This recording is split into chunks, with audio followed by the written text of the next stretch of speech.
하나님의 축복과 은총이 여러분에게 함께하길 주님의 이름으로 축복합니다. 오늘 함께 은혜 받으실 말씀의 제목은 초실절을 지켜라. 자, 레위기 23장 10절로 11절의 말씀입니다. 우리 다 같이 함께 보겠습니다. 이스라엘 자손에게 말하여 이르라. 너희는 내가 너희에게 주는 땅에 들어가서 너희의 곡물을 거둘 때에 너희의 곡물의 첫 이삭 한 단을 제사장에게로 가져갈 것이요. 11절 제사장은 너희를 위하여 그 단을 여호와 앞에 기쁘게 받으심이 되도록 흔들 때 안식일 이튿날에 흔들 것이며. 이 초실절은 구약의 이스라엘 백성들이 첫 수확을 봉헌하는 절기 행사입니다. 이 수확한 첫 이삭 혹은 첫 열매를 흔들어 하나님께 드린다고 해요. 그 유제절, 거제절이라고도 했습니다. 오늘날에 와서 이 초실절은 더 이상 드리지 않지만 그렇다고 이 초실절의 의미가 완전히 사라진 것은 아닙니다.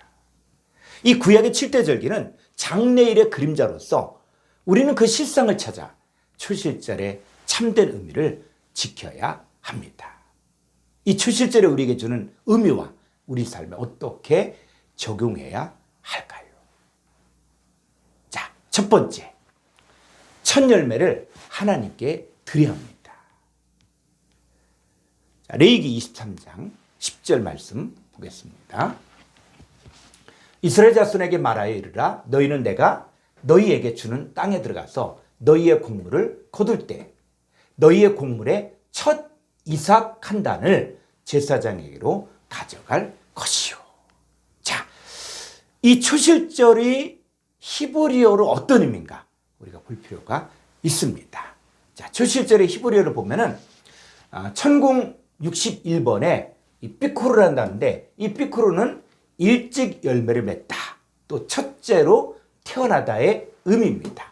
자, 이 단어가 어디서 유래했냐면 천공 69번에 빠카르. 자, 빠카르는 뭐냐면 장자의 권리를 주다, 장자로 태어나다 이런 의미입니다. 그러니까 이 초실절에 제물을 드리는 의미는 단순히 이스라엘에서 거둔 첫 번째 수확물을 하나님께 드린다 이런 의미에서 끝나는 게 아니라 모든 첫 것의 주인은 하나님이시다 라는 이 신앙을 고백하는 것입니다. 자, 그러면 성경에서 말한 첫 것, 이 첫 열매가 무엇을 말하는 것일까요? 자, 첫 번째로 이스라엘 백성들을 말합니다. 출애굽기 4장 22절 말씀 보겠습니다. 너는 바로에게 이르기를 여호와의 말씀에 이스라엘은 내 아들, 내 장자라. 자, 이 첫 것이 하나님의 것이다 라고 이야기했을 때 누가? 이스라엘 백성들이 이스라엘은 하나님의 아들, 하나님의 장자라는 거예요. 그러니까 첫 것이 하나님의 것이라는 이 말은 사람뿐만 아니라 가나안 땅에서 얻어진 모든 이 곡식과 과일과 짐승까지도 적용이 됩니다. 그래서 이스라엘 자손 중에서 모든 처음 난 자를 대신해서 레인을 세워 하나님만을 섬기도록 이들에게 기업을 주지 않았습니다. 자, 왜 레인에게 기업을 주지 않았냐? 기업을 주지 않았다는 말은 뭐냐면 하나님께서 레인의 모든 삶을 책임지시겠다는 거예요. 그러니까 레인은 하나님만 의지하고 하나님만 온전히 섬기고 순종하면 우리가 이 땅을 살아가기에 필요한 먹을 것, 마실 것, 입을 것 우리 하나님께 다 해결해 주신다. 자, 이것은 레인에게만 해당되는 말씀이 아니라 하나님의 언약에 동참하는 모든 사람들에게도 똑같이 적용됩니다. 이 언약의 핵심은 바로 하나님의 법을 그들의 속에 두며 그들의 마음에 기록하여 하나님이 그들의 하나님이 되고 그들은 하나님 백성이 되는 거예요. 그러니까 이스라엘 백성들이 해야 할 일은 하나님만이 나의 것이고 하나님만이 나의 하나님이고 내가 하나님만 의지하고 하나님께 순종하면 하나님께 지켜주신다는 것이 바로 구약 성경의 핵심 메시지입니다. 자, 에레미야서 2장 3절 보겠습니다. 자, 이스라엘은 여호와를 위한 성물 곧 그의 소산 중 첫 열매이니 그를 삼키는 자면 모두 벌을 받아 재앙이 그들에게 닥치리라 여호와의 말씀이니라. 자, 이스라엘은 바로 누굽니까? 이스라엘이 바로 여호와를 위한 바로 첫 열매라는 거예요. 그래서 이스라엘을 삼키면 모두 벌을 받아 재앙이 그들에게 닥친다고 했습니다.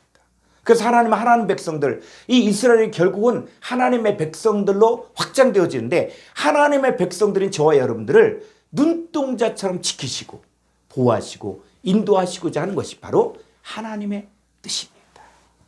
그런데 아무리 언약의 백성이라고 할지라도 또 하나님의 성전이 있다고 할지라도 이 언약이 깨어지면 하나님은 더 이상 그들의 하나님이 아니고 그들 또한 하나님 백성이 아니었습니다. 이 언약을 깬 이스라엘 백성들이 하나님을 떠나 우상숭배하고 타락한 결과 이 성전이 불에 타고 제사장들이 비참하게 죽임을 당하고 이스라엘 백성들은 이방인들에게 포로로 잡혀 종으로 타게 된 것이 바로 역사적인 사실입니다. 자, 이 첫 열매 바로 이스라엘 백성들을 이야기하고, 자, 두 번째는 이 첫 열매는 무엇을 이야기하냐? 바로 예수님을 말합니다. 자, 고린도전서 15장 20절의 말씀 보겠습니다. 그러나 이제 그리스도께서 죽은 자 가운데서 다시 살아나사 잠자는 자들의 첫 열매. 자, 이 잠자는 자들의 첫 열매가 바로 누굽니까? 바로 그리스도를 이야기하는 거예요. 그러니까 예수님은 죽은 자들로부터 살아짐을 받아 잠자는 자들의 첫 열매가 되었습니다. 이 첫 아담과 하와가 선악과를 먹은 이후부터 인간은 죄와 사망의 지배를 받고 흑암의 권세 아래 일평생 존옷하며 살 수밖에 없었습니다. 그 예수님이 죽음의 권세를 깨트리고 부활하신 첫 열매이십니다. 예수님 이후로 예수님 믿고 예수님과 연합하여 한 몸을 이룬 사람들이 예수님의 가신 길을 그대로 따라가면 똑같이 죄와 사망의 권세, 흑암의 권세, 죽음의 권세를 깨트리고 부활에 참여할 수 있습니다. 자, 이제 첫 열매가 바로 이스라엘 백성들을 이야기하고 있고 그 다음 예수님을 이야기하고 있으면서 어디까지 이제 확장이 되어지냐? 바로 예수님을 믿는 자들입니다. 야고보서 1장 18절 말씀 보겠습니다. 그가 그 피조물 중에 우리로 한 첫 열매가 되게 하시려고 자기의 뜻을 따라 진리의 말씀으로 우리를 낳으셨느니라. 자, 누가? 우리가 바로 첫 열매가 되게 하셨다는, 이게 하나님의 뜻이라는 거예요. 그래서 하나님의 뜻을 따라 진리의 말씀으로 새롭게 태어난 이 첫 열매가 되게 하셨습니다. 그러니까 예수님이 첫 열매이시고 또 예수 믿는 우리 또한 예수님에게 속한 자가 되어 진리의 말씀을 통해 첫 열매가 되었습니다. 자, 이 첫 열매가 이제는 점점 확장되어지는데 고린도전서 16장 15절의 말씀입니다. 자, 형제들아, 스데바나의 집은 곧 아가의 첫 열매. 첫 열매. 이 스데바나에 속한 사람들이 바로 아가야 지방의 첫 열매라는 것. 또 성도 섬기기로 작정한 줄을 너희가 아는지라 내가 너희를 권하노니. 아가야 지방의 처음 익은 첫 열매. 어느 가문에서 예수님을 처음으로 영접했으면 그게 바로 첫 열매. 어느 지역에서 예수님을 영접한 그 사람도 바로 첫 열매가 되어지는 거예요. 오늘날 예수 믿는 저와 여러분, 예수 믿는 모든 사람들은 다 첫 열매가 되어지는 것입니다. 자, 이 첫 열매가 계시록 14장 3절로 4절을 보겠습니다. 그들이 누구냐? 바로 14만 4천을 이야기하는 거예요. 그들이 보좌 앞과 네 생물과 장로들 앞에서 새 노래를 부르니 땅에서 속량함, 이 땅이 바로 헬라어로 개인데 개에서 속량함을 받은 14만 4천 밖에는 능히 이 노래를 배울 자가 없더라. 자, 4절. 이 사람들, 자, 14만 4천이죠. 이 사람들은 여자와 더불어 더럽히지 아니하고 순결한 자라. 어린 양이 어디로 인도하는지 따라가는 자며 사람 가운데에서 속량함을 받아 처음 익은 열매. 이 처음 익은 열매가 바로 뭡니까? 14만 4천을 얘기하는 거예요. 자, 이들이 바로 하나님과 어린 양에게 속한 자들이. 자, 이 14만 4천. 이걸 가지고 많은 이단들이 등장했는데 여러분 14만 4천은 구원받은 모든 하나님의 자녀들을 말합니다. 자, 이들은 사람 가운데 속량함 받아 처음 익은 열매로 하나님과 어린 양에게 속한 자들이에요. 자, 이 사람들은 이 여자가 누구냐? 음녀, 이세벨을 이야기하고 있거든요. 그래서 이걸 누구냐? 바로 계시록에서 이야기하는 음녀는 바로 마귀 신부예요, 마귀. 그래서 이 음녀와 더불어 더럽히지 아니하고 순결한 자요, 어린 양이 어디로 인도하든지 따라간 자며 그 입에 거짓말이 없고 흠이 없는 자들. 그래서 바로 저와 여러분들이 바로 14만 4천의 주인공들입니다. 자, 그러면 여러분들은 누구 것입니까? 하나님의 것. 우리가 첫 열매이기 때문에 첫 열매는 하나님의 것이에요. 여러분의 인생, 그리고 여러분의 몸, 그리고 여러분의 인생의 모든 계획은 다 하나님의 것입니다. 여러분이 해야 할 일은 하나님만이 나의 하나님이 되고, 나는 하나님 백성이 되면 내 인생은 하나님의 것이 되었기에 하나님께서 함께 하시고 하나님께 책임지는 인생이 됩니다. 자, 초실절이 우리에게 주는 교훈은 바로 뭐냐면 나는 하나님의 것이라는 것이고 하나님만이 나의 하나님이라는 것입니다. 하나님이 나의 아버지이시고 나는 하늘의 유업을 얻을 하나님의 아들이 되는 것입니다. 이 하나님과의 언약의 백성으로서 그리스도를 향한 진실함과 깨끗함이 있는 그리스도의 신부가 되는 것입니다. 그래서 나의 모든 것의 주인은 바로 하나님이시라는 것입니다. 자, 이 초실절의 참된 의미, 이제 두 번째, 부활의 열매를 드려야 합니다. 자, 구약의 유월절은 어린 양이신 예수님이 십자가에 죽는 것을 의미하고 초실절은 바로 예수님의 부활을 의미합니다. 그래서 고린도서 15장 20절 말씀 한번 보도록 하겠습니다. 그러나 이제 그리스도께서 죽은 자 가운데서 다시 살아나사 잠자는 자들의 첫 열매가 되셨도다. 그러니까 예수님께서 3일 만에 이 부활하심으로 잠자는 자들의 첫 열매가 되셨습니다. 그러니까 우리가 이 초실절의 의미를 지키려면 우리도 부활에 참여해야 합니다. 자, 그럼 예수님께서 이 부활의 첫 열매가 되신 것처럼 우리도 부활에 참여하려면 어떻게 해야 할까요? 첫 번째, 입과 마음에 말씀이 있어야 됩니다. 자, 로마서 10장 8절로 9절 말씀 보겠습니다. 그러면 무엇을 말하느냐? 말씀이 내게 가까워 내 입에 있으며 내 마음에 있다 했으니 곧 우리가 전파하는 믿음의 말씀이라. 9절, 내가 만일 내 입으로 예수를 주로 신하며 또 하나님께서 그를 죽은 자 가운데 살리신 것을 내 마음에 믿으면 구원을 받으리라. 자, 여기서 말하는 죽은 자가 누구냐? 이 죽은 자는 사탄 마귀에게 종로로 타는 상태, 즉 흑암의 권세, 세상 권세에 사로잡혀 사는 상태입니다. 자, 여기서 빠져나올 수 있는 유일한 방법은 말씀이 입과 마음에 있어야 합니다. 이 말씀이 입에만 있으면 말로는 참 잘하는데 마음과 행동으로는 잘 되지 않습니다. 그러니까 말씀 따로 나 따로 일 때는 말씀을 외적인 행위로 지키려고 할지라도 할 수 없는 거예요. 말씀이 입과 마음에 있다는 말은 말씀과 내가 하나가 돼요. 말씀을 통해 내가 누구인지를 정확하게 아는 것입니다. 이 부패된 마음 가운데 말씀이 들어오면 그 말씀을 듣고 살아나는데 바로 세상 백성에서 하나님 백성이 되고 옛사람에서 새사람이 되고 마음속에 있었던 그 정과 욕심이 십자가에 못 박고 그리스도 예수의 마음을 품게 됩니다.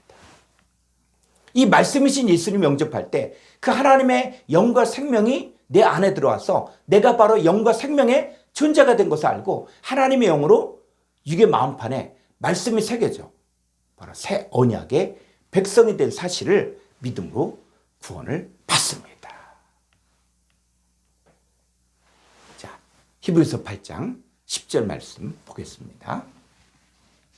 또 주께서 이르시되 그날 후에 내가 이스라엘 집과 맺을 언약은 이것이니 내 법을 그들의 생각에 두고 그들의 마음에 이것을 기록하리라. 나는 그들에게 하나님이 되고 그들은 내게 백성이 되리라. 자, 이 말씀, 그 말씀이 바로 여기서는 뭐라고 해요? 법이 바로 말씀. 그 법과 말씀이 바로 어디에? 그들의 생각에 두고 그들의 마음에 기록되는 것이죠. 그 결과 어떻게 됩니까? 하나님이 나의 하나님. 그리고 나는 하나님 백성이 되는 거예요. 그러니까 내가 하나님의 백성이 된 것을 알아야만 이 사망에서 빠져나올 수 있으며 마귀 사탄의 권세에서 그 유혹에서 해방될 수 있습니다. 그래서 내 삶의 주인이 오직 예수님이 되어야만 하나님 백성으로서 살 수 있습니다. 자, 두 번째는 이 잠자는 상태에서 깨어나야 됩니다. 자, 로마서 13장 11절로 14절 말씀 보겠습니다. 또한 너희가 이 시기를 알거니와 자다가 깰 때가 벌써 되었으니 이는 이제 우리의 구원이 처음 믿을 때보다 가까웠음이라. 자, 12절 밤이 깊고 낮이 가까웠으니 그러므로 우리가 어둠의 일을 벗고 빛의 갑옷을 입자. 13절 낮에와 같이 단정히 행하고 방탕하거나 술 취하지 말며 음란하거나 호색하지 말며 다투거나 시기하지 말고. 14절 오직 주 예수 그리스도로 옷 입고 정욕을 위하여 육신의 일을 도모하지 말라. 자, 예수님께서 이 잠자는 자들의 첫 열매가 되셨습니다. 여기서 말하는 이 잠자는 자의 상태가 바로 뭐냐? 바로 육신의 일, 어둠의 일을 하고 있는 상태를 말합니다. 그럼 이 어둠의 일은 어떤 상태냐? 바로 방탕하고 술 취함, 음란, 호세, 시기 가운데 있으면서 육신의 일을 도모하는 이게 바로 어둠의 일이라는 것이죠. 자, 조금 더 가보겠습니다. 골로새서 3장 5절로 6절의 말씀입니다. 그러므로 개 땅에 있는 지체를 죽이라. 곧 음란과 부정과 사욕과 악한 정욕과 탐심이니 탐심은 자, 헬라 원문에선 이것들은 우상 숭배니라. 자, 6절 이것들로 말미암아 하나님의 진노가 임하느니라. 자, 이 신약의 우상 숭배가 바로 뭐라고요? 음란, 부정, 사욕, 악한 정욕, 탐심. 이것이 바로 땅에 있는 지체인데 이 땅에 있는 지체, 이 땅에 있는 지체가 바로 뭐냐? 혈과육에 속한 사람들을 살아가고는 옛사람이 있어요. 그 옛사람이 죽어야만 내가 하나님의 자녀답게 새 사람으로 살 수 있다는 것입니다. 만약에 예수 믿는다고 하면서 여전히 땅에 있는 지체의 삶을 계속적으로 살면 하나님의 진노가 임할 수밖에 없습니다. 그래서 이 옛사람, 이 혈과육에 속한 옛사람, 이거 어떻게 하라고요? 자, 골로새 3장 8절로 10절을 보겠습니다. 이제는 너희가 이 모든 것을 벗어버리라. 곧 분함과 노여움과 악의와 비방과 너희 입에 부끄러운 말이라. 9절 너희가 서로 거짓말을 하지 말라. 옛사람과 그 행위를 벗어버리고 10절 새 사람을 입었으니 이는 자기를 창조하신 이의 형상을 따라 지식에까지 새롭게 하심을 입은 자니라. 자, 이 모든 것을 벗어버리라. 뭐를? 땅에는 지체를 죽이라는 거예요. 그게 바로 뭡니까? 옛사람과 그 행위를 벗어버리는 것이 바로 자다가 깨는 것입니다. 이 자다가 깨면 옛사람과 그 행위를 벗어버리고 새 사람을 입고 또 자기를 창조하신 이의 형상에 따라 지식에까지 새롭게 하심을 입은 자가 될 수 있습니다.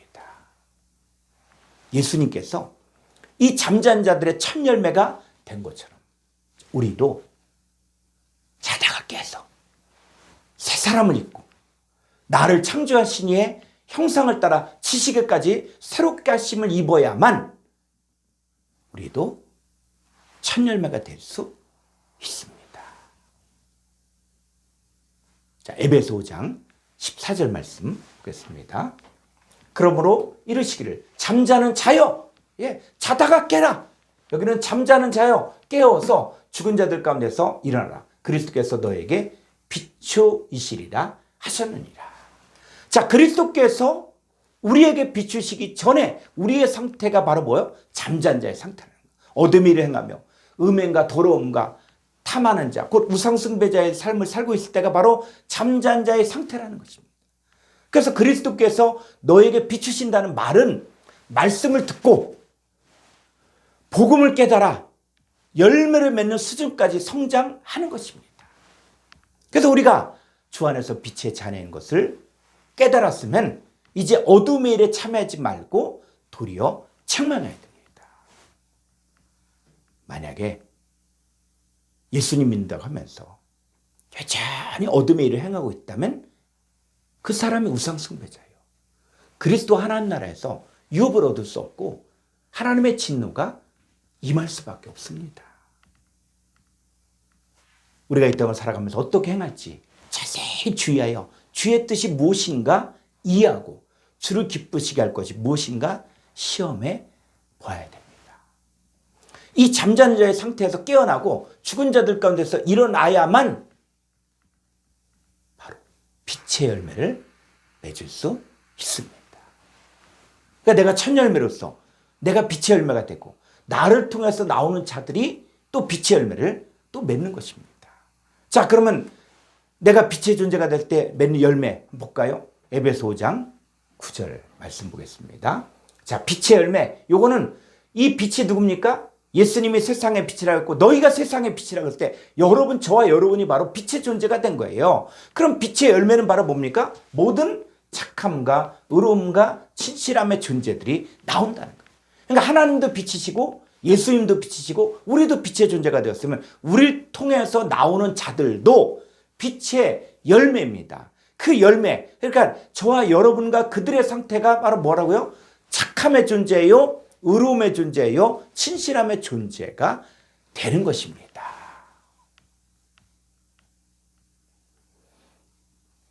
자, 이제 세 번째, 여호와께서 받으시도록 흔들었습니다.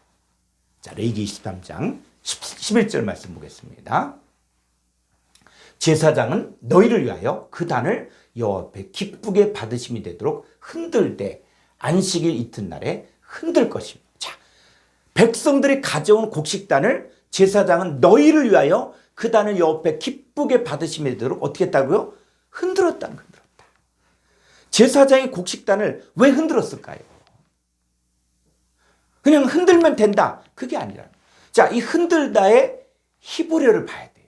이 흔들다가 어떤 의미인가? 자, 이 흔들다의 히브리어를 보게 되어지면 5130번에 누프란 단어인데 이 누프는 뭐냐? 비를 오게 하다. 또 향기를 뿌리다. 곡식에 낫을 대는 행위. 또 돌을 다듬는 행위. 이게 바로 흔들다. 그러니까 흔들다가 어떤 의미인가? 자, 신명기 27장 5절 한번 보겠습니다. 또 거기서 내 하나님 여호와를 위하여 제단 곧 돌단을 쌓되 그것에 새 연장을 대지 말지니라. 자, 여기서 새 연장을 대다가 바로 뭐예요? 이게 돌을 다듬는 행위인데 이게 바로 흔들다라는 거예요. 여러분, 하나님께 제단을 쌓을 때는 새 연장을 대지 말고 다듬지 않은 돌로 제단을 쌓고 번제를 드리라고 했습니다. 이 새 연장을 대지 말라는 말은 인위적으로 자신을 아름답게 보이고 또 선하게 보이려고 하지 말라는 거예요. 자, 이 누프가 또 어떻게 쓰여졌는가를 한 번 더 보겠습니다. 자, 시편 68편 9절로 10절 말씀 보겠습니다. 하나님의 주께서 흡족한 비를 보내사 주의 기업이 곤핍할 때 주께서 그것을 견고하게 하셨고 10절 주의 회중을 그 가운데 살게 하셨나이다. 하나님의 주께서 가난한 자를 위하여 주의 은택을 준비하셨나이다. 자, 이 흡족한 비를 내렸다. 이 비를 내리다. 자, 이런 뜻이 있는데 누프가 흡족한 비를 내렸다는 것은 바로 뭐냐? 주의 은택을 준비하였다는 것입니다. 우리가 곤비할 때, 우리가 곤고할 때 주께서 우리를 견고하게 하시는 거예요. 그래서 주께서 우리에게 흡족한 피, 다른 말로 얘기하면 바로 주의 은택을 준비한 것입니다. 자, 이사야서 13장 2절. 너희는 민둥산 위에 기치를 세우고 소리를 높여 그들을 부르며 손을 흔들어 그들을 존귀한 자의 문에 들어가게 하라. 자, 여기서 이 손을 흔들어. 자, 손을 흔들었어요. 손을 흔들다. 근데 손을 흔들었다는 것이 어떤 의미냐면 바로 그들을 존귀한 자의 문에 들어가게 하는 것입니다. 그래서 성경에 이 존귀한 자가 누구냐? 바로 예수님이 내가 양의 문이라고 했잖아요. 이 존귀한 자의 문, 바로 예수 그리스도를 통해서 구원의 반열에 들어간다는 거예요. 곡식단을 제사장이 흔들었다는 말은 오늘날 왕 같은 제사장이 된 저와 여러분이 전도를 통해 하나님께서 받으실 수 있도록 우리가 제단을 쌓고 그리고 주의 은택을 받게 하고 그리고 존귀한 자의 문에 들어가게 해야 한다는 거예요. 이게 바로 제사장의 곡식단을 흔든다는 거예요. 단순하게 곡식단을 흔들고 끝나는 것이 아니라 바로 우리가 만난 하나님의 자녀들을 바로 제단을 쌓게 하는 거예요. 제단. 주의 은택을 받게 하는 거예요. 존귀한 자의 문에 들어가게 하는 거예요. 그래서 이 하나님께 드리는 예물은 누가 받으십니까? 하나님이 향기롭게 받으시는 거예요. 우리가 하나님께 드리는 제물은 하나님 받으셔야지 인간을 위한 것이 아니라는 것입니다. 자, 오늘 말씀의 이제 결론은 저와 여러분이 첫 열매로서 여러분의 몸을 하나님이 기뻐하신 거룩한 산 제물로 드려질 때 하나님이 기뻐하시고 받으실 만한 향기로운 제물이 되는 것이 바로 오늘날의 초실절을 지키는 것입니다. 자, 오늘날 왕 같은 제사장이 되어진 저와 여러분을 통해서 드려진 이 첫 열매들이 하나님께 드려질 때 하나님 받으실 수 있는 향기로운 제물 그리고 거룩한 산제물로 드려서 하나님 나라에 들어가게 돼요. 이 모든 삶이 여러분에게 이루어지기를 주님의 이름으로 축원합니다.